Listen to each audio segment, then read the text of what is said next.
serviteur de l'Éternel, Claudia Léco.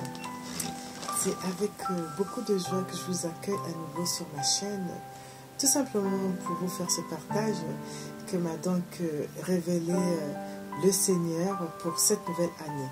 Pour cette nouvelle année, en fait, il y a un thème. Ce thème, c'est donc la crainte de l'Éternel. Comme je vous l'avais dit dans la vidéo précédente, ce thème, ce sera donc sur le psaume 110, verset 10, qui est la crainte de l'Éternel. La crainte de l'Éternel, c'est le commencement de la sagesse. Voilà, donc, comme je vous l'avais dit, je le ferai en 2 parties. Voilà, donc, mais avant de commencer, je vous salue tous dans le nom précieux de notre Sauveur Jésus-Christ. Que vous puissiez avoir une bonne santé, que vos foyers se portent bien, partout où vous allez, tout ce que vous faites, que vraiment que Dieu soit avec vous. Je vous remercie infiniment de votre fidélité. Je bénis l'Éternel afin que l'Éternel nous fasse toujours du bien. Alléluia. Voilà, donc j'ai aussi un chant sur la crainte de l'Éternel que je ferai en fait sur un audio. Donc voilà, il sera posté sur un audio. Mais là, je vais d'abord, pour ce faire, avant de commencer, faire donc une prière. Alléluia. Gloire à Dieu. Voilà, donc je vais prier. Ensuite, on va commencer sur cette première partie et il y aura la deuxième partie. Donc la première partie qui va d'abord être une prière et puis ensuite la définition de la crainte de l'Éternel et c'est quoi la crainte. Et la deuxième partie va donc être sur comment y arriver à garder cette crainte, comment en fait marcher dans la crainte de l'Éternel. Alléluia, gloire à Dieu. Soyez bénis. Voilà, donc pour commencer, je vais d'abord prier, te remettre entre les mains de notre Seigneur. Alléluia, soyez bénis. Père de gloire, Père d'amour, c'est avec un cœur reconnaissant que je viens vers toi pour te bénir, pour te louer, pour te remercier pour ce thème. C'est toi, Père, qui donne ce partage. C'est toi qui permet que l'on puisse parler en fait de cette crainte qui est une crainte qui dépasse l'entendement. Une crainte qui est faite tout simplement par la peur pour te vénérer, pour t'honorer, pour te respecter. Oh Seigneur, je ne puisse pas dire quelque chose qui sort de ma bouche, qui ne t'honore pas. Oh Père, sois au contrôle, sois avec nous, sois avec les familles. C'est ainsi que je t'ai prié dans le précieux nom de notre Sauveur Jésus-Christ, avec l'aide de notre glorieux Saint-Esprit. Alléluia. Amen. Voilà, donc, je bénis l'Éternel. C'est avec vraiment beaucoup de joie et beaucoup de crainte de notre Seigneur que je m'approche devant vous, parce que je sais qu'un thème pareil, ce sera un thème sur l'année, c'est pas un thème banal en fait. D'ailleurs, on va donc pour commencer rentrer dans les détails, essayer de voir la définition de qu'est-ce qu'est la crainte. Hein? Donc déjà au niveau de la Bible, on dit que la crainte déjà c'est une base. Tout chrétien doit avoir cette base-là. Je veux donc vous lire ce que c'est que la crainte de l'Éternel. Que dit la Bible? Alors, c'est le respect dû à Dieu et à ses commandements. C'est donc le désir de lui être soumis, d'accomplir sa volonté. C'est un témoignage de notre foi et de notre amour envers celui qui est notre Créateur, à qui nous devons la vie. Nous devons la vie à Dieu, c'est lui qui nous a créés, c'est lui qui a permis que nous puissions exister sur cette terre. Et on sait très bien que Dieu est un Dieu d'amour, c'est un Dieu créateur. Et en même temps, vu tout ce qu'il a fait, nous lui devons cette crainte. Nous lui devons, c'est pas la peur, mais c'est la crainte, c'est-à-dire le respect de ce qu'il a pu faire, créer et réaliser, ce qu'il a fait de nous, ce que nous sommes devenus par sa grâce. C'est surtout ça. Alors donc, si je vois encore très bien ici, à qui nous devons la vie et qui nous avons l'espérance et le salut. L'amitié de l'Éternel est pour ceux qui le craignent. Ça, c'est dans le psaume 25, verset 14. L'ange de l'Éternel campe autour de ceux qui le craignent et l'arrache du danger. Ça, c'est le psaume 34, verset 8. Et dans la deuxième partie, je mettrai éventuellement des témoignages parce que je sais comment on vu l'ange de l'Éternel, comment est-ce qu'il a campé dans des situations où je ne m'y attendais pas. Je ne savais pas que parfois le malin, quand on est dans une situation où on est paisible, comment est-ce qu'il rôde et comment est-ce que Dieu nous protège. Donc l'ange de l'Éternel campe, Dieu envoie ses anges pour nous aider, pour nous protéger. Et là, j'ai vu vraiment en vision comment est-ce que l'ange campait, comment est-ce que, comment est-ce que le malin venait pour me faire du mal, mais il y avait une muraille, il y avait toute une protection. Donc, ce psaume-là est vraiment valable. Je peux franchement le témoigner. Alléluia. Alléluia. Donc, l'ange de l'Éternel campe autour de ceux qui le craignent et l'arrache du danger. C'est donc dans le psaume 34, verset 8. Sa bonté est grande pour ceux à qui il a compassion. On voit donc dans le psaume 103, verset 11 à 13. La crainte de l'Éternel est le commencement de la sagesse. Donc on voit ça dans le psaume 110. Ça, c'est le psaume de notre année. Cette année-ci, nous allons beaucoup parler de la crainte de l'Éternel. Donc, le psaume 110, verset 10.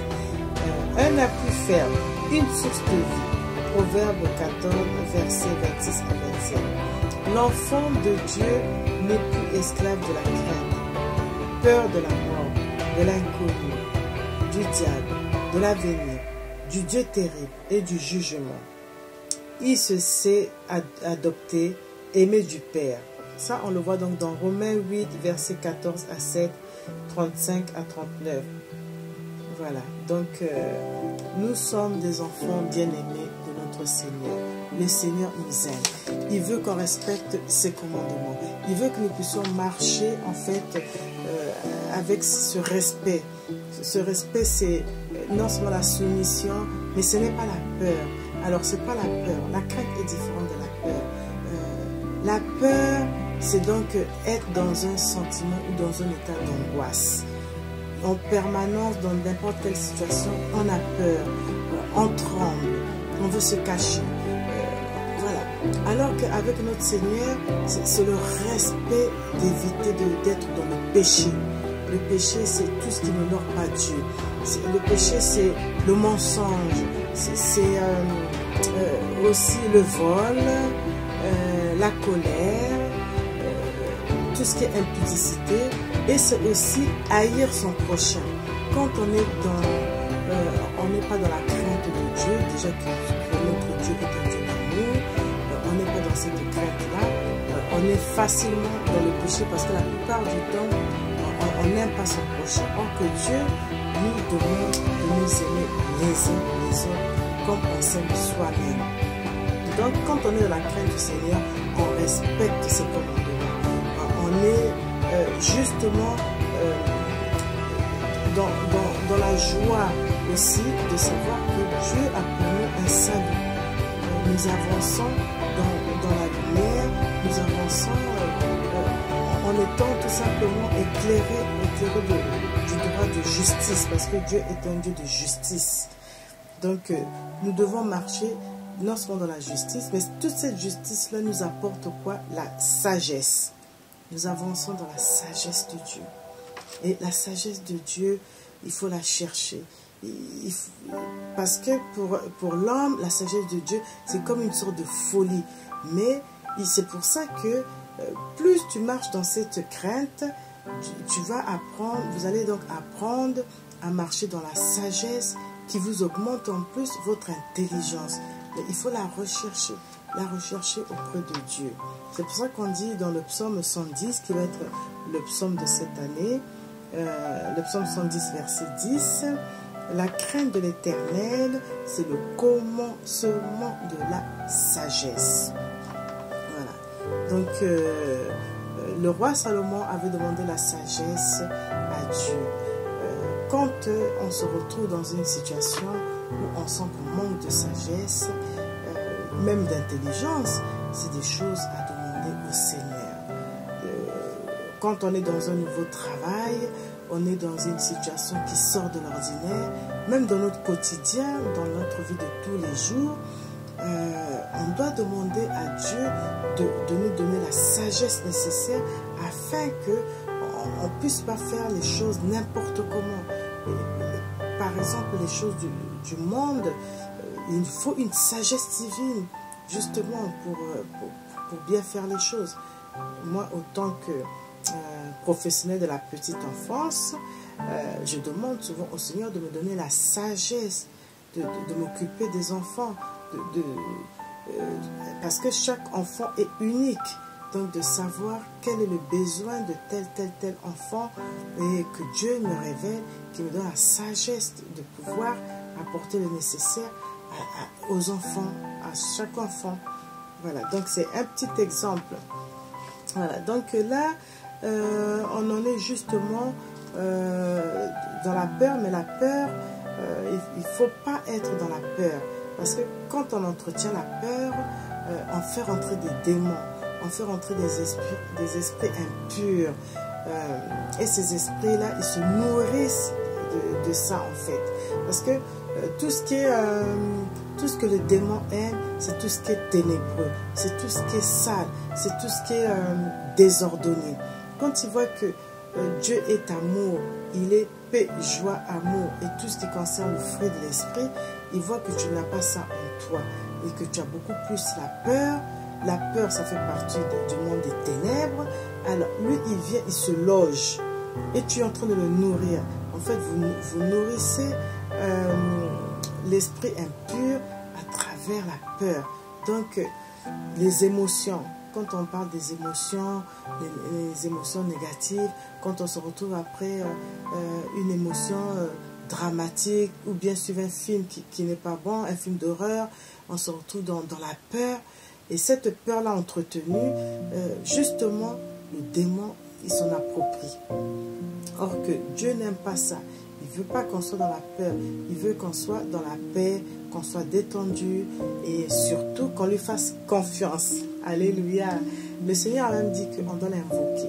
On doit l'invoquer en tout temps et en toutes circonstances. Parce qu'il sait tout. Comme je vous l'avais dit dans une vidéo précédente, il connaît les profondeurs. Il connaît les profondeurs aussi bien du mal que du bien. Et toutes les situations qui nous arrivent, lui, il sait, Dieu sait. Hein? Dieu, dans sa grande bonté et dans son amour, il est infini. Hein? Il sait tout. Donc, il faut se confier à lui. Il faut se confier à cet être qui est tellement grand, qui est tellement puissant, qui sait tellement plein de choses, omnipotent, omniprésent. En fait, il a tellement de qualificatifs qui dépassent l'entendement. Il est à l'infini. C'est pour ça que nous, qui sommes limités, nous devons toujours nous confier à notre Père Céleste. C'est lui qui nous éclaire. C'est pour ça, justement, on doit être dans la crainte. On ne doit pas être dans la peur, mais dans la crainte, comme je vous l'ai expliqué. La crainte, c'est tout simplement les bases de la foi chrétienne.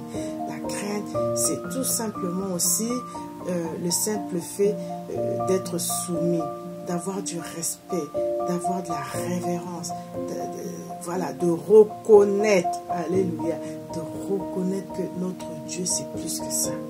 Alléluia. Voilà, c'est donc ça.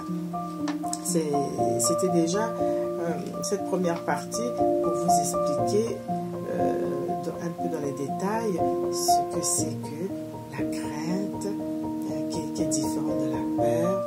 Et en plus de ça, comment faire, pourquoi être dans la crainte. Pourquoi être dans la crainte? Pourquoi être dans la crainte? Être dans la crainte, c'est pour éviter de pécher vis-à-vis de Dieu.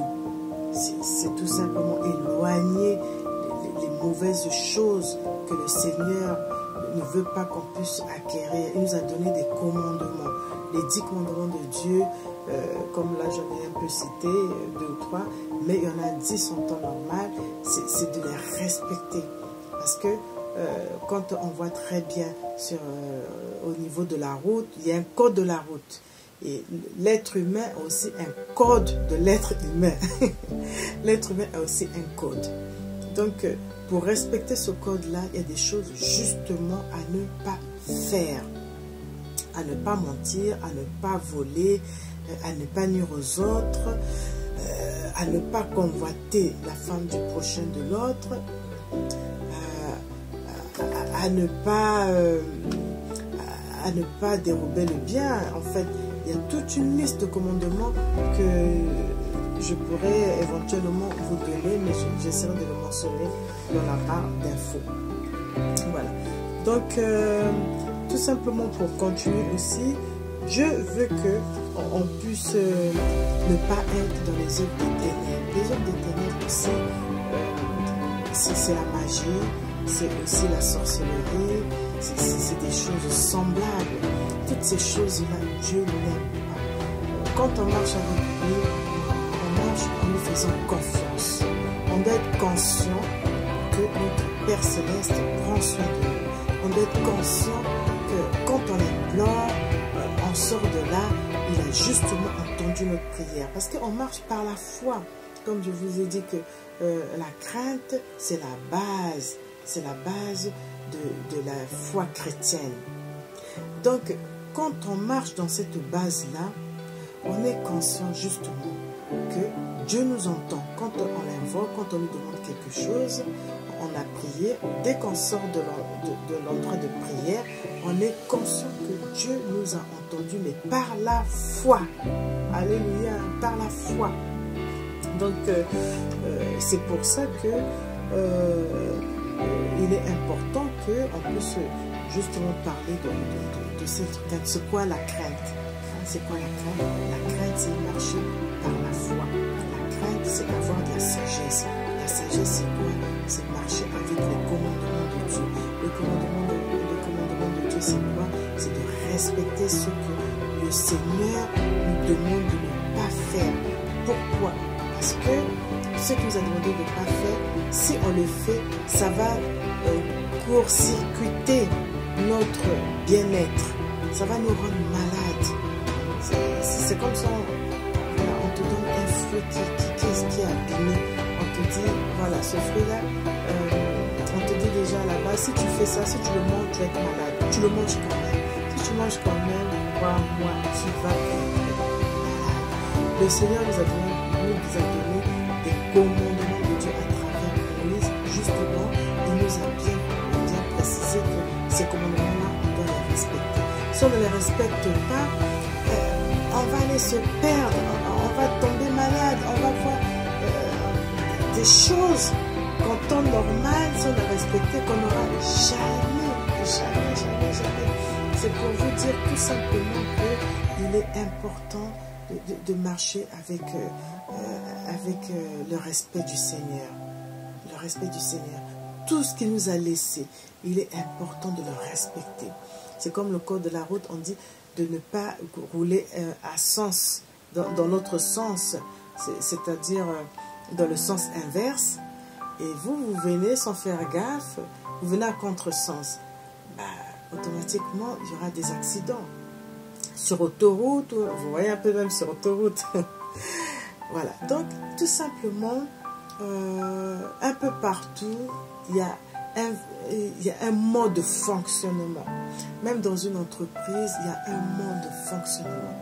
Vous ne venez pas comme ça et puis vous commencez à vous comporter comme si vous êtes chez vous. Non, quand vous arrivez dans une entreprise, il y a des choses à respecter, des choses à faire, à ne pas faire, et vous marchez avec. Parce que si on vous dit ça, ne touchez pas, vous venez vous toucher et qu'il y a un problème, ça endommage quelque chose, ou bien un dossier qui ne devait pas partir à ce temps-là, en temps et en heure, vous les faites partir soit plus tôt, même trop tard, ça crée un problème. Ça crée un problème. Donc, il y a des choses à respecter en temps et en heure. Et pour ce faire, il faut de la sagesse. Il faut quoi comme sagesse? Nous qui étions chrétiens, il faut de la sagesse divine. Et la sagesse divine, l'être humain la manque souvent en général. On ne peut pas dire qu'on est sage. Et quand vous sentez qu'il vous manque de la sagesse, allez vers votre Créateur, celui qui a créé la sagesse. Allez vers votre Créateur. C'est plus simple, c'est vraiment simple. Parce que nous-mêmes, par notre propre sagesse, on commet des folies, on commet des choses qu'il ne faut pas. On peut être comme un homme animal, mais quand on a accepté Jésus-Christ, on marche avec le Saint-Esprit, on marche avec la parole de Dieu, on devient sage. On ne fait pas des choses qui vont déplaire à Dieu. On s'efforce du moins. Même si il peut arriver des moments où on tombe, mais du moins on essaye, coûte que coûte, de tout faire pour honorer Dieu. Et puis on demande pardon, on se répand. Mais la personne qui ne marche pas avec Dieu, la plupart du temps, regardez, la plupart du temps des païens, ils sont souvent comme des hommes animaux. La plupart du temps, ils ne respectent pas forcément la parole de Dieu. La plupart du temps, ils se comportent mal. Il y en a qui sortent avec tout et n'importe qui. Ils ne se répandent pas. Voilà, ils n'ont pas donné leur vie à Jésus. Pour eux, faire ce qu'ils ont à faire, c'est tout à fait normal.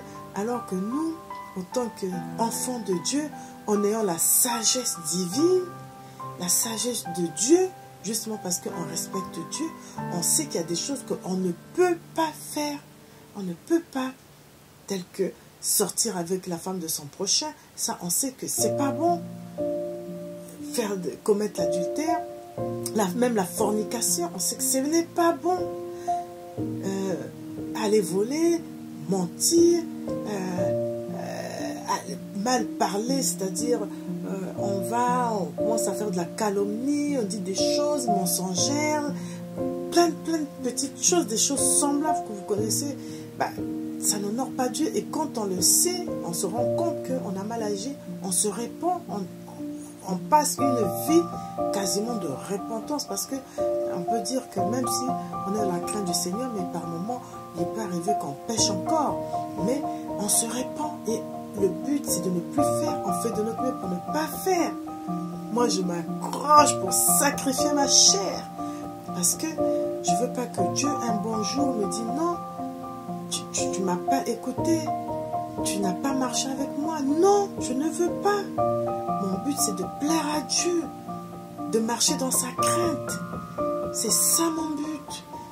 Et je vous encourage, frères et sœurs, de marcher dans le but que nous a donné notre Dieu.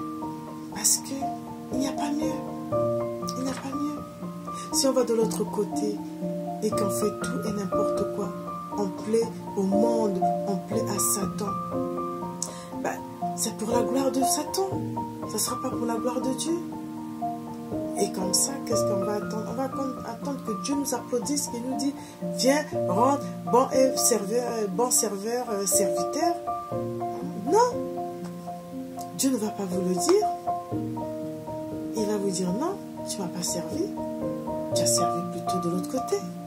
Tes œuvres n'étaient pas louables. Donc, nous, on doit s'efforcer à plaire à notre Dieu.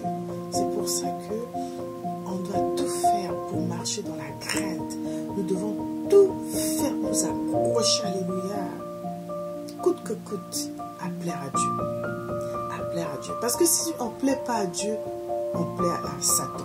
Si on ne fait pas tout pour que le Seigneur ait en nous et qu'il voit en nous un respect de ses commandements, un respect de sa loi, un respect, tout simplement un respect de sa propre divinité, de sa propre personne, parce que on sait que Dieu, il vit.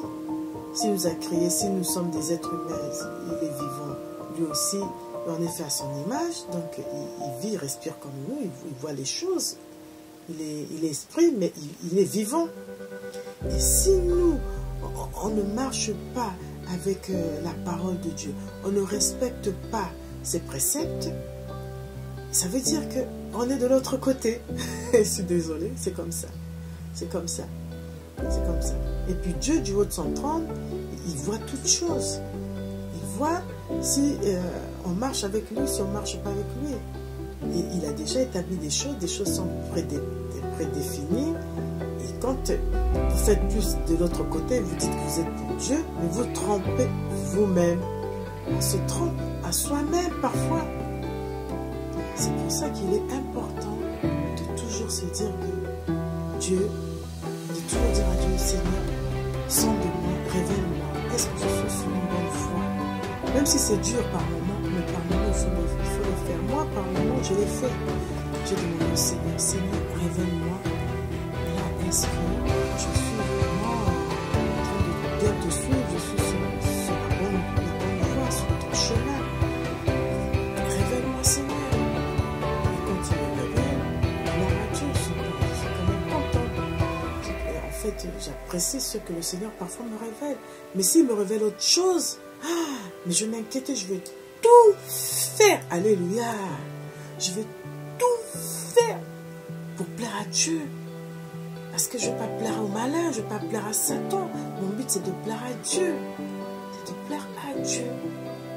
D'où la crainte. Et comment faire pour être dans la crainte? C'est ça.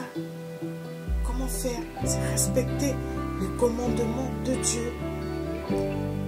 C'est marcher avec lui, marcher dans sa sagesse. Avoir une foi chrétienne, une foi qui honore Dieu, à faire ce qui lui plaît, à ne pas être de l'autre côté et en se disant oui, je fais un peu là et un peu de l'autre côté. Non, Dieu y voit. Ça veut dire qu'on n'a pas bien choisi. On doit bien choisir et choisir son camp. Quand on choisit son camp, ça veut dire qu'on marche avec Dieu, c'est-à-dire qu'on a choisi Dieu, on suit les préceptes de Dieu, on marche dans les commandements. C'est très important. Je vous encourage, frères et sœurs, peuple de Dieu. Les temps sont graves, les temps ont changé. Le temps va très vite. Le malheur rôde et nous sommes de plus en plus pris par les filets du malin ceux qui nous prennent pas garde. L'ennemi travaille et il cherche à tout prix à nous faire tomber. Nous qui sommes enfants de Dieu, nous sommes toujours dans la crainte. Marchons toujours avec le Seigneur. Ne nous laissons pas séduire. Par moments, remettons-nous en question. Demandons-nous si réellement on marche bien avec Dieu. Posez la question à Dieu. Faites des jeûnes et des prières. Demandez au Seigneur. Il va vous révéler. Ceux qui ont des visions, il va vous montrer les choses cachées même en vision. Il va vous montrer votre situation actuelle. Moi, quand j'ai des doutes, je dis, ah Seigneur, peut-être que là, je ne suis pas dans la bonne voie. Seigneur, révèle-moi. On ne sait pas. Je m'inquiète. Ça arrive. Mais quand je demande au Seigneur, le Seigneur me révèle, il me montre. Parfois, je m'inquiète pour rien du tout, mais il ne faut pas s'inquiéter. Mais parfois, il faut poser la question. Voilà, c'est important, il faut rester équilibré. Alléluia. Et quand je demande au Seigneur, il me révèle, gloire à Dieu, il me montre que je suis toujours dans une bonne position. Il me montre.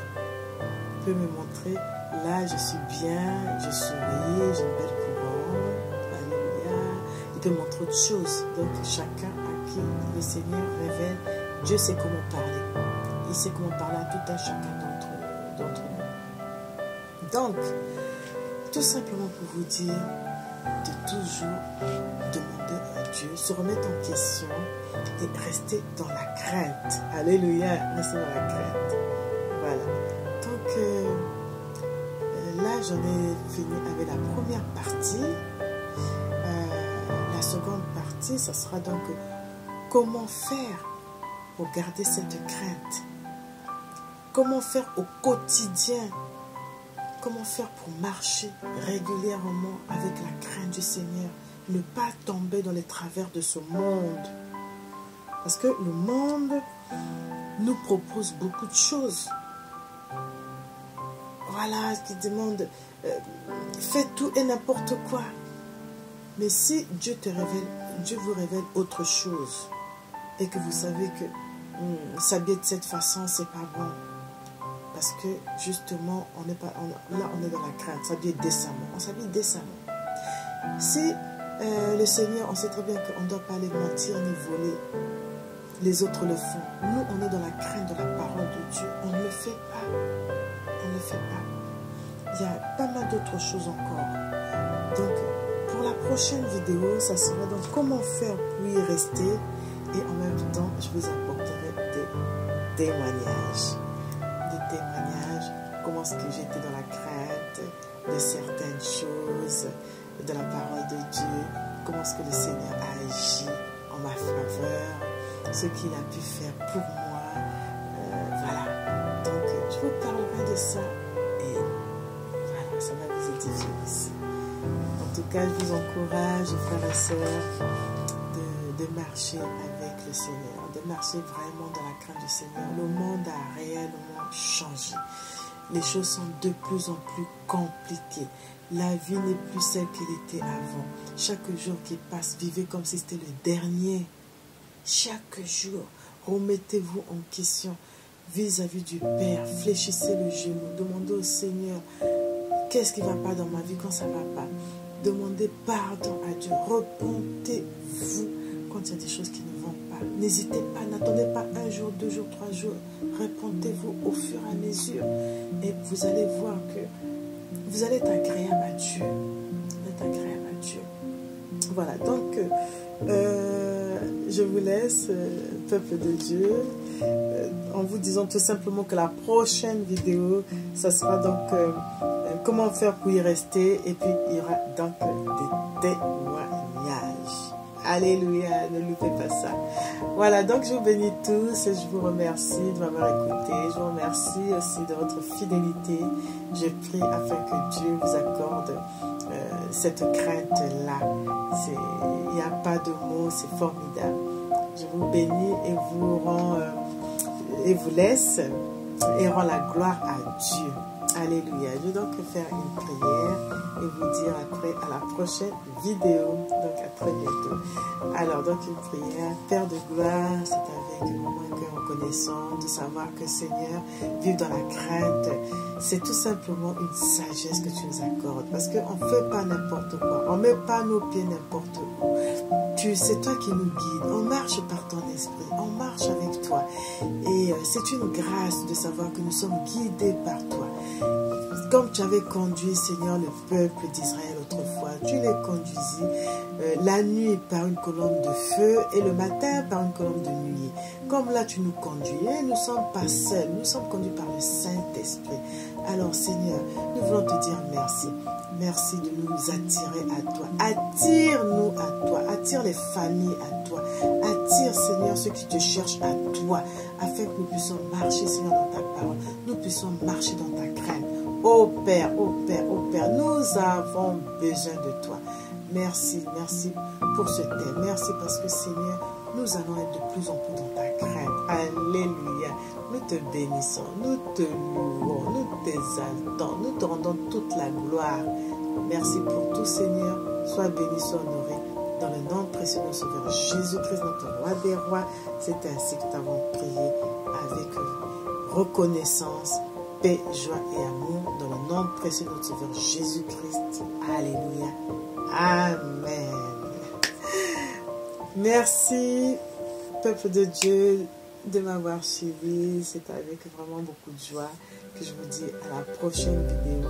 Et surtout, que Dieu vous bénisse et restez dans la crainte. Alléluia. Au revoir.